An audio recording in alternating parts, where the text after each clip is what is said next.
कि आज के ही दिन 3 अक्टूबर को जब किसान आंदोलन अपने उफान पर था, उस दरमियान भाजपा के सांसद जो गृह राज्य मंत्री हैं अजय मिश्रा टेनी और उनके सुपुत्र ने किसानों के ऊपर में गाड़ी चढ़ा करके 3 किसानों की हत्या कर दिए।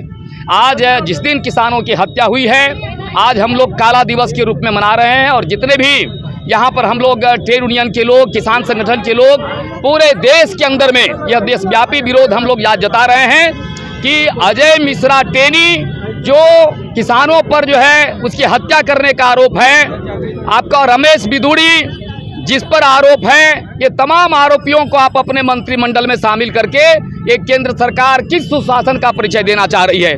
ये लगातार देश के अंदर में पत्रकारों के ऊपर में भी अरे हमले हो रहे हैं। कल 4 न्यूज क्लिक के पत्रकारों की जो है गिरफ्तारी हुई। पूरे एक तरह से देश के अंदर में तानाशाही, देश के अंदर में हिटलरशाही वो थोपने की कोशिश चल रही है। तो हम लोग भी आज जलबटेका चौक पर बता देना चाहते हैं, जब हिटलरशाही नहीं चली तो मोदी शाही भी नहीं चलेगी। किसानों की और मजदूरों की जो तकलीफ है समझे, और किसान आंदोलन के दौरान जो किसान शहीद हुए हैं उनको मुआवजा दो, और तमाम ये जो 4 लेबर कोड जो बनाए हुए हैं, जो मजदूरों को गुलामी की दस्तावेज है, उसको सरकार वापस ले, अन्यथा आने वाले दिनों में देश के किसान मजदूर इस सरकार को गद्दी से हम विदाई करेंगे। यही समझिए कि भारत में कानून व्यवस्था की क्या स्थिति है।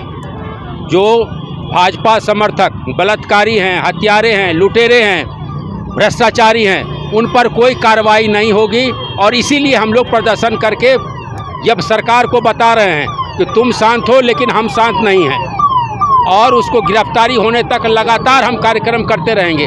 आप देख रहे हैं मणिपुर में कैसे महिलाओं को नंगा घुमाया गया और उस पर कोई कार्रवाई नहीं। मोदी साहब एक शब्द नहीं बोलते हैं, सरकार के लोग एक शब्द नहीं बोलते हैं।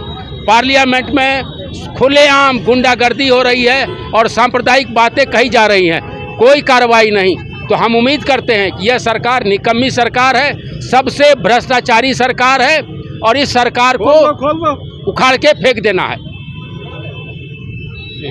और कुछ आप जानते हैं, जैसा हमारे साथी बोल रहे थे कि ये 3 साल हो गया, 3 साल के बाद भी ये लखीमपुर खीरी में जो किसानों की हत्याएं हुई उस पर आज तक सरकार ने इसका कोई सूद नहीं लिया।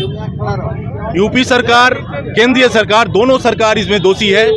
और जिस तरह से किसानों की हत्या हुई है उसका विरोध में आज हम प्रदर्शन कर रहे हैं। ये प्रदर्शन सिर्फ आज का बात नहीं है, लगातार हमने देखा है अभिव्यक्ति का आज़ादी पर केंद्रीय सरकार का जो हमला है, सरकार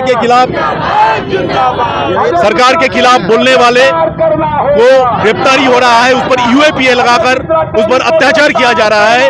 और ये जो तानाशाही है, ये तानाशाही का जवाब आज मजदूर और किसान कलेक्टिवली एक साथ हम दे रहे हैं। और ये शुरुआत है। हम आपको बताना चाहते हैं कि नवंबर महीना में 26, 27, 28 सारे भारत के पैमाने पर लाखों के संख्या के में किसान राजभवन के सामने उपस्थित होकर इस सरकार को चेतावनी देगी। हम जनसंपर्क अभियान चलाएंगे और इस सरकार को गद्दी से उतार कर ही रहेंगे। यही हमारा प्रण है, क्योंकि यह सरकार जनता की सरकार नहीं है। इससे महंगाई से कोई सरोकार नहीं है, बेरोजगारी से सरोकार नहीं है, महिलाओं के आबरू पर कोई सरोकार नहीं है। ऐसा निकम्म सरकार को केंद्र में रहने का 1 मिनट भी अधिकार नहीं है। इसलिए आज के इस जगह से हम लोग प्रण ले रहे हैं, इस सरकार में गद्दी से उतार कर ही हम दम लेंगे। इसी के साथ हम बात को समाप्त करते हैं।